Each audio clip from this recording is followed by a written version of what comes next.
Well, ladies and gentlemen, this kind of story that we're about to talk about here today on the podcast is something that I would have never thought in the United States of America we would be having this conversation. So there's a transgender inmate that was transferred out of the only women's prison in New Jersey after impregnating 2 female inmates. Yes, they allowed a trans woman to go to a women's prison. Now, see, this is my issue with the trans situation. If you listen, I can't control what you do you? But if you're going to do that, then you got to go all the way with it. That you want to put on the clothes, you want to put on the makeup. Some of you want to get the breast augmentation, you want the BBLs, but you won't go all the way with it and go ahead on and get the gender reassignment surgery. Okay? That way I know you really committed to being a trans woman, on top of getting your hormones and making sure your hormones are like women, right? And not keeping no testosterone. Then I say, okay, you serious about that. But because back in the day, what we seeing today with this trans situation, they would basically call that cross-dressing back in the day. Those of you who was a child in the 80s, teenager or so in the 90s, people have always done that, and they will call it cross-dressing. But today, now they're calling it trans women. These are trans, and then they're more prioritized. Then I thought about it one day and say, even in the trans situation, trans women are more prioritized than even the trans men. I say, boy, men don't get a break in America at all. Not even trans men. I just thought that was, I thought about that one day. It's kind of funny. But Demi Minor, 27 years old, they had been moved to the vulnerable housing unit at the Garden State Youth Correctional Facility, a prison for young adults ages 18 to 30, according to the New Jersey Department of Corrections. Now, they said that they confirmed that there are 3 trans women housed in the youth facility's vulnerable housing unit through the prison's general population as it houses only men. It said Minor's removal from the Edna Mahan is a correctional facility for women comes just after a year after the state reached a settlement with the ACLU of New Jersey to house transgender inmates according to their gender identity instead of their sex assigned at birth. Now, say the facility currently houses 27 transgender inmates, as the New Jersey Advanced Media reported. Now, it said that decisions related, it said, to an incarcerated person's housing are made within the parameters of the settlement agreement, which requires consideration of gender identity and the health and safety of the individual. It said the ACLU of New Jersey did not provide a response at all, when they asked them for comment. Now, this trans person is serving a 30-year prison sentence for manslaughter. It's impregnating the fellow inmates earlier this year following consensual relationships, according to the Department of Corrections. So they added that even consensual relations between inmates is prohibited by the state. Okay. So they said last year, they said 2 inmates at the Edna Mahan, they said filed a lawsuit challenging the state policy and practicing of housing some pre-gender confirmation surgery transgender women, adding that it violates their constitutional rights. Yeah. I mean, how you going to sit up there and have them in there like that? I'm like, listen, if that's what you want to do, and listen, American society is not a moral place, ladies and gentlemen. It's not moral at all. It's not. So the only way we get some morality, just to be honest with you, is to get out of the West. The Western system allows that. That's why I love when I go to, when I went to African countries, hey, some African countries, you better not pull that over there. When I went to Turkey, you better not pull that out there. If you're doing it, you better be secretive about it. That's an Islamic country, right? I know Latin America got that mess going on too, or whatever. But, it's really hardcore pushed in the West. So they said that in a letter from Minor posted to the blog Justice for Demi, it said, which often publishes videos and letters, it said from him, it said describes her removal as a punishment for having relations with 2 women. Say, as a woman who is transgender, I truly fear what lies ahead for me.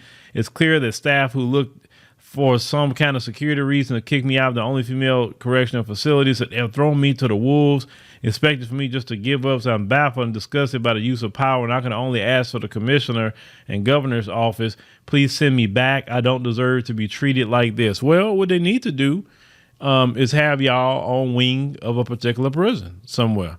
You know, that all the transgenders, y'all go to that side, y'all together, and that's the end of it, right?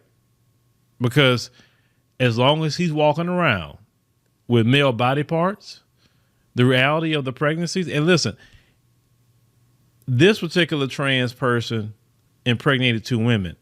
That's the 2 you know of.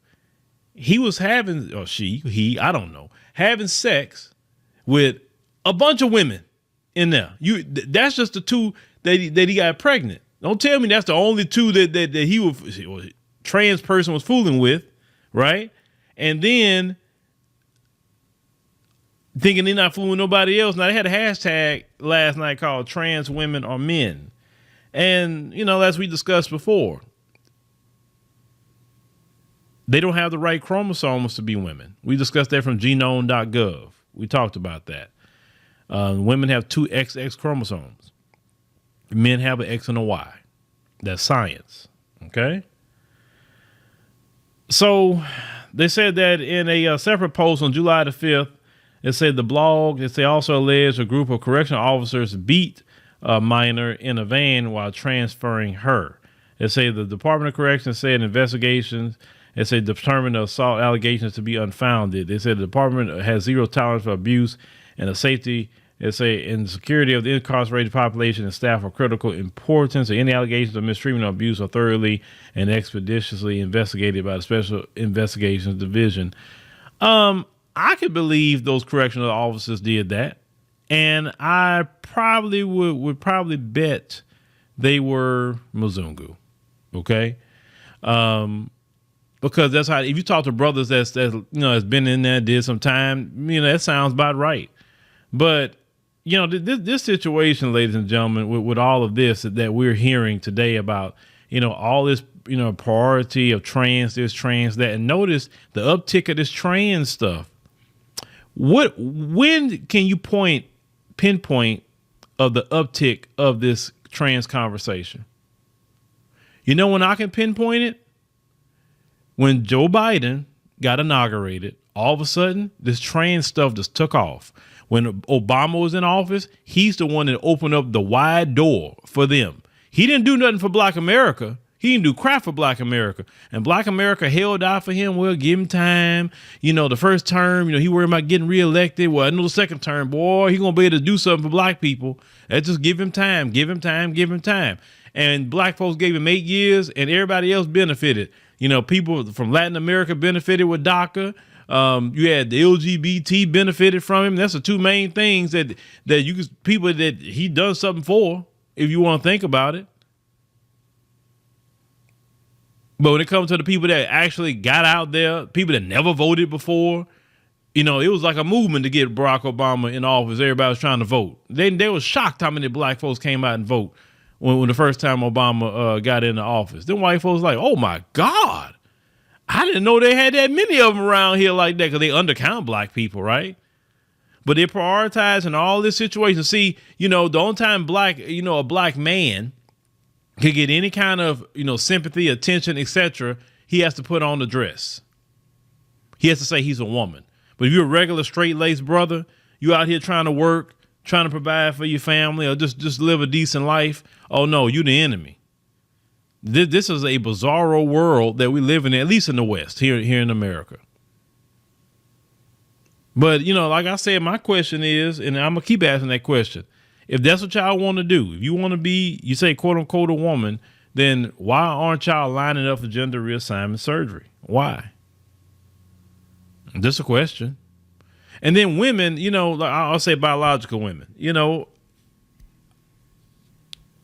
I do say, and I will say this again, and I'm gonna repeat it. In a way, I kind of fault some biological women for some of this stuff too, because they allowed them to come in their spaces.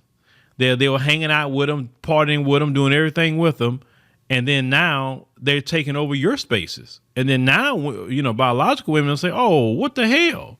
They actually are more important than biological women. Matter of fact, they don't even want to recognize you as women. They want to call you birthing persons. Birthing persons. That is the most disrespectful crap ever, to call you a birthing person.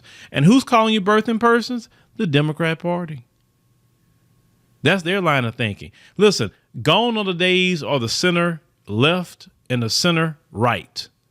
If you center left or center right, you're going to be on the minority now. The majority of the Democrat Party is far left, and the majority of the Republican Party is far right. No center left, no center right. And that's the problem. That's the big, big problem.